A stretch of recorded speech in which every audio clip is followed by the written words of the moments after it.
আসসালামু আলাইকুম, কেমন আছেন আপনারা সবাই? আশা করি সকলে ভালো আছেন। আজকে আমি একটি নতুন আপডেট গভর্নমেন্ট জব সার্কুলার নিয়ে আপনাদের মধ্যে চলে আসলাম। সেটা হচ্ছে মাধ্যমিক ও উচ্চ শিক্ষা বিভাগের আওতাধীন বাংলাদেশ শিক্ষা তথ্য ও পরিসংখ্যান ব্যুরো ব্যান্ড 22। তো নিয়োগটি তারা প্রকাশ করেছে। আমরা সম্পূর্ণ এই নিয়োগটিটি সম্পূর্ণ আলোচনা করব। এখানে কয়টি পদ রয়েছে এবং কোন পদে কতজন কাকে নেওয়া হবে, শিক্ষাগত যোগ্যতা আপনাদের কীরকম লাগবে আবেদন করতে, কারা এখানে আবেদন ফর্মটি পূরণ করতে পারতেছেন এবং কত তারিখ থেকে কত তারিখ পর্যন্ত এই আবেদন ফর্মটি পূরণ করা যাবে, আবেদন ফর্মটি পূরণ করতে কী ধরনের কাগজপাতি আপনাদেরকে লাগবে এবং আপনারা কিভাবে SMS এর মধ্যে এই আবেদনের টাকাটা পেড করবেন এবং কোন পদের জন্য কত টাকা আপনাদের ফি লাগতেছে এবং সর্বশেষ যে বিষয়টি সেটা হচ্ছে যে এখানে কিছু নির্দেশনা দেওয়া আছে। এই নির্দেশনাগুলো মেনে আপনাদেরকে আবেদন ফর্মটি পূরণ করতে হবে। তো আমি চেষ্টা করব সম্পূর্ণ যে তথ্যগুলো এই সার্কুলারে দেওয়া আছে সম্পূর্ণ আপনাদেরকে জানানোর। আপনারা চেষ্টা করবেন সম্পূর্ণ ভিডিওটি প্রথম থেকে শেষ পর্যন্ত দেখে সম্পূর্ণ তথ্যগুলো নিয়ে সঠিকভাবে আবেদন ফর্মটি পূরণ করার জন্য। তো আমরা আর কথা বাড়াবো না, আমরা সম্পূর্ণ সার্কুলারটি এখান থেকে দেখে নিব। তার আগে একটি বিষয়, সেটা হচ্ছে যে এই সম্পূর্ণ সার্কুলারটি আপনারা নিউজ প্লাস 24 ভিডিও ওয়েবসাইটে পেয়ে যাবেন। আমি এই circular link video description box first comment বক্সে দিয়ে দেবো, ওখান থেকে আপনারা দেখে নিতে পারবেন। সম্পূর্ণ সার্কুলারটি বিস্তারিত এখানে আলোচনা করা আছে এবং আবেদনের লিঙ্ক এখানে দেওয়া আছে। এখান থেকে আপনারা সরাসরি ক্লিক করে আবেদন ফর্মটি পূরণ করে নিতে পারবেন এবং এখানে সম্পূর্ণ সার্কুলারটি দেওয়া আছে এবং এখান থেকে আপনারা PDF যে ফাইলটি দেওয়া আছে এখান থেকে ডাউনলোড করে সম্পূর্ণ সার্কুলারটি আপনারা নিজে থেকে আরও বিস্তারিত দেখে নিতে পারবেন। তো আমরা এই বিষয় নিয়ে আরও বিস্তারিত আলোচনা করব। আর প্রথমত আমরা সার্কুলারটি নিয়ে আরও বিস্তারিত আলোচনা করে নেব। এখানে বলা হয়েছে, নিয়োগটিতে বলা হয়েছে শিক্ষা মন্ত্রণালয় বাংলাদেশ শিক্ষা তথ্য ও পরিসংখ্যান ব্যুরো ব্যান্ড 22 এবং এর আওতাধীন উপজেলা ICT training and research centre for education UITRCE এর জন্য রাজস্ব খাতে শূন্য ও নবসৃষ্ট নিম্নোক্ত পদে অস্থায়ীভাবে নিয়োগের নিম্নোক্ত বাংলাদেশ স্থায়ী নাগরিকের নিকট হতে অনলাইনে দরখাস্ত আহ্বান করা যাচ্ছে এবং এটি প্রকাশ করা হয়েছে 15 ফেব্রুয়ারি 2021 তারিখে। তো আমরা প্রথমত এখানে পদের নাম দেয়া আছে, পদের সংখ্যা দেয়া আছে, সর্বোচ্চ যে বয়স সীমাটা সেটা দেয়া আছে, শিক্ষাগত যোগ্যতা এবং যে সকল যারা আবেদন করতে পারবে সেগুলো দেয়া আছে। তারা প্রথম থেকে এখানে প্রথম যে পদটি দেয়া আছে কম্পিউটার অপারেটর, বেতন স্কেলটা দেওয়া আছে 12,500 থেকে 30,230 টাকা, পদ সংখ্যা 4 জনের, সর্বোচ্চ বয়স সীমাটা 30 বছর হবে এবং শিক্ষাগত যোগ্যতাটা যেটা দেওয়া আছে কোনো স্বীকৃত বিশ্ববিদ্যালয় হতে বিজ্ঞান বিভাগে স্নাতক সমমান ডিগ্রি এবং কম্পিউটার মধ্যে সর্বোচ্চ গতি ইংরেজিতে 30 মিনিট এবং হচ্ছে বাংলায় আপনাদের 25 মিনিটের শব্দ থাকতে হবে।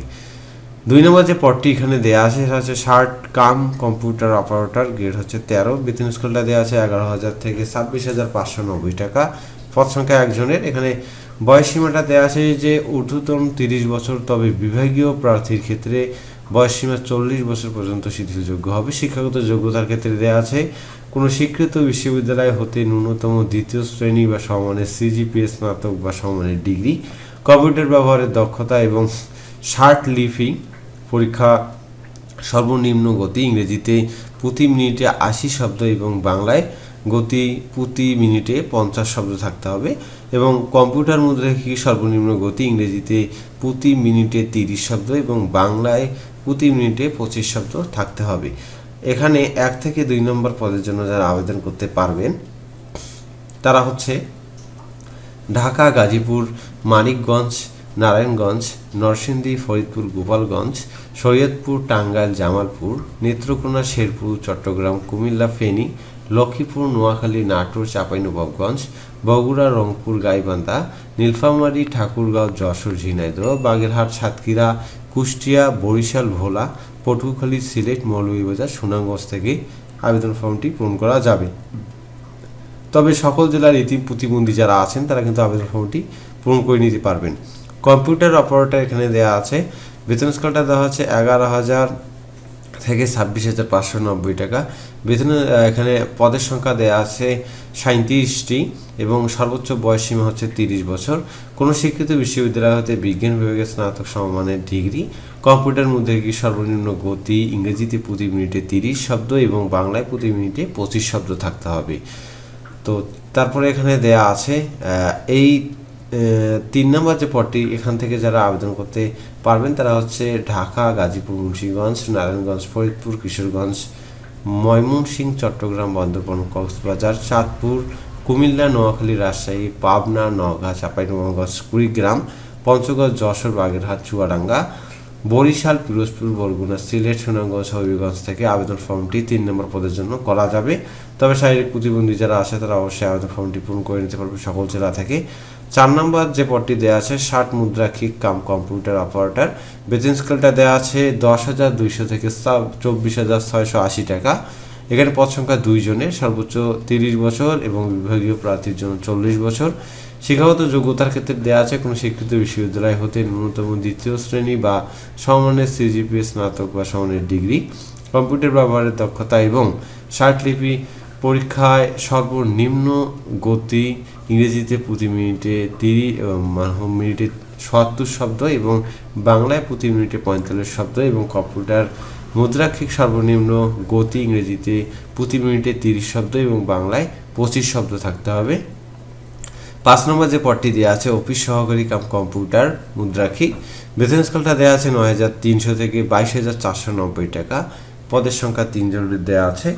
এখানে বয়স সীমাটাও দেওয়া আছে, সর্বোচ্চ হচ্ছে 30 বছর এবং বিভাগীয় প্রার্থী যারা আছে তাদের জন্য 40 বছর পর্যন্ত স্বীকৃতিযোগ্য করা হবে। এবং শিক্ষাগত যোগ্যতার ক্ষেত্রে দেওয়া আছে কোনো স্বীকৃত বোর্ড হতে ন্যূনতম 2য় বিভাগ বা সমমানের জিপিএ, উচ্চ মাধ্যমিক সার্টিফিকেট বা সমান পরীক্ষায় উত্তীর্ণ, কম্পিউটার ব্যবহারের দক্ষতা এবং কম্পিউটার মুদ্রাক্ষিকের সর্বনিম্ন গতি ইংরেজিতে প্রতি মিনিটে 20 শব্দ এবং বাংলায় প্রতি মিনিটে 20 শব্দ থাকতে হবে। 4 নম্বর এবং 5 নম্বর পদের জন্য যারা আবেদন করতে পারবেন তারা হচ্ছে ঢাকা, গাজীপুর, মানিকগঞ্জ, নারায়ণগঞ্জ, নরসিংদী, ফরিদপুর, গোপালগঞ্জ, শরীয়তপুর, টাঙ্গাইল, জামালপুর, নেত্রকোনা, শেরপুর, চট্টগ্রাম, কুমিল্লা, ফেনী, লক্ষ্মীপুর, নোয়াখালী, নাটোর, চাঁপাইনবাবগঞ্জ, বগুড়া, রংপুর, গাইবান্ধা, নীলফামারী, ঠাকুরগাঁও, যশোর, ঝিনাইদহ, বাগেরহাট, সাতক্ষীরা, কুষ্টিয়া, বরিশাল, ভোলা, পটুয়াখালী, সিলেট, মৌলভীবাজার, সুনামগঞ্জ। তবে এতিম শারীরিক প্রতিবন্ধী যারা আছে তারা সকল জায়গা থেকে আবেদন ফর্মটি পূরণ করতে পারবে। আবেদন করার এখানে নিয়ম দেওয়া আছে, কিছু শর্তাবলী দেওয়া আছে এবং কী কী কাগজপত্রগুলো লাগবে এই বিষয়গুলো নিয়ে এখন আলোচনা করব। অনলাইনে আবেদন ফর্মটি এবং পরীক্ষার ফি জমা দেওয়ার শুরুর তারিখ এখানে দেওয়া আছে। এখানে শুরুর তারিখ দেওয়া আছে 18 ফেব্রুয়ারি 2021 সকাল 10টা থেকে শুরু হয়েছে এবং অনলাইনে আবেদনের ফি জমা দেওয়ার শেষ তারিখ 10ই মার্চ 2021 বিকাল 5টা পর্যন্ত আবেদন ফর্মের টাকাটা জমা দেওয়া যাবে এবং আবেদন ফর্মটি পূরণ করা যাবে এবং আবেদন ফর্মটি পূরণ করার 72 ঘন্টার মধ্যেই আপনাকে টাকাটা পেড করতে হবে, না হলে আপনার আবেদন ফর্মটি বাতিল হয়ে যাবে।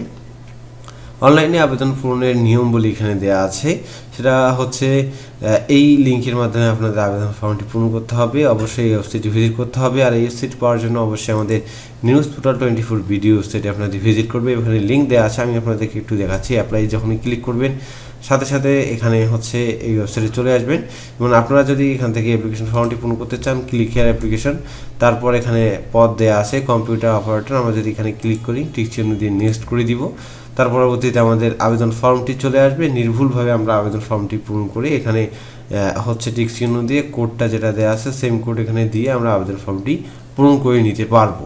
তো এইভাবে আপনাদেরকে আবেদন ফর্মটি পূরণ করে নিতে হবে এবং এখানে পরবর্তী যে স্টেপটি দেওয়া আছে এটা নেক্সট করার পর ছবি এবং সিগনেচারটা আপনাদেরকে দিতে হবে। ছবিটা দিতে হবে 300x300 পিক্সেলের এবং আপনার সিগনেচারটা যেটা দেওয়া লাগবে সেটা হচ্ছে 300x80 পিক্সেলের, এটা আপনাদেরকে আপলোড করে দিতে হবে। এবং এখানে SMS প্রেরণের যে নিয়ম বলি, কীভাবে আপনারা SMS-টি পাঠাবেন সব কিছু এখানে দেওয়া আছে। তারপরেও যখন আপনারা আবেদন ফর্মটি পূরণ করবেন তার নিচেও কিন্তু সঠিকভাবে দেওয়া থাকে, আপনারা ওইটাই ফলো করবেন। এখানে পরীক্ষার ফি বাবদের যে ফিটা লাগবে সেটা এখানে দেওয়া আছে যে হ্যাঁ, প্রতিটি পদের জন্য আপনাদেরকে জন প্রতি 100 টাকা করে দিতে হবে এবং এখানে যে আপনারা টেলিটক সিমের মাধ্যমে টাকাটা পাঠাবেন তার জন্য 12 টাকা চার্জ দেওয়া হবে। সব মিলিয়ে 112 টাকা প্রতিটি পদের জন্য আপনাদেরকে লাগবে এবং এই টাকাটা আপনাদেরকে 72 ঘন্টার মধ্যে পেড করতে হবে এবং কিভাবে টাকাটা পেড করবেন সব কিছু এখানে বিস্তারিত দেওয়া আছে। তো আমরা এখন চলে যাব কিভাবে আপনার প্রবেশপত্রটা পরবর্তীতে ডাউনলোড করবেন। যখন প্রবেশপত্র দেওয়া হবে তখন আপনাদেরকে SMS এর মাধ্যমে আপনাদেরকে ইউজার আইডি পাসওয়ার্ড দেওয়া হবে। পরবর্তীতে আপনারা এই যে হচ্ছে ওয়েবসাইট থেকে আপনারা আবেদন ফর্মটি পূরণ করলেন, সেই ওয়েবসাইট থেকে কিন্তু আপনারা আপনাদের অ্যাডমিট কার্ডটাও ডাউনলোড করে নিতে পারবেন। এবং কি হয় সব কিছুই আপনাদেরকে SMS এর মাধ্যমে জানাবে যে আপনাদের পরীক্ষা কবে হচ্ছে, কখন কোথায় হবে, আপনাদেরকে অ্যাডমিট কার্ডটা কখন তুলতে হবে, সব কিছু SMS এর মাধ্যমে জানাই দেওয়া হবে। আর এখানে কোনো কিছু বিস্তারিত কোনো কিছুই নাই আপনাদেরকে জানানোর মতো। আর একটি বিষয় সেটা হচ্ছে যে কী ধরনের কাগজপাতিগুলো লাগবে, এই বিষয়গুলো আপনাদেরকে একটু জানাই, তাহলে আপনাদের অনেক সুবিধা হবে। এখানে বলা হয়েছে 1 ফেব্রুয়ারি 2021 তারিখে প্রার্থীর যে বয়স সীমাটা সেটা অবশ্যই 18 থেকে 30 বছরের মধ্যে হতে হবে, এবং মুক্তিযোদ্ধার সন্তান যারা আছেন তাদের জন্য তো অবশ্যই 18 থেকে 32 বছরের মধ্যে হতে হবে। এবং সরকারি আধা সরকারি যারা আছেন তারা অবশ্যই কর্তৃপক্ষের মধ্যে আবেদন ফর্মটি পূরণ করবেন। নিয়োগের ক্ষেত্রে সরকারি বিধিবিধান এবং পরিবর্তনের ক্ষেত্রে প্রযোজ্য বিধি অনুসরণ করতে হবে। কর্তৃপক্ষ বিজ্ঞপ্তি পদের সংখ্যা হ্রাস বা বৃদ্ধি বা বাতিল করার ক্ষমতা তারা রাখে।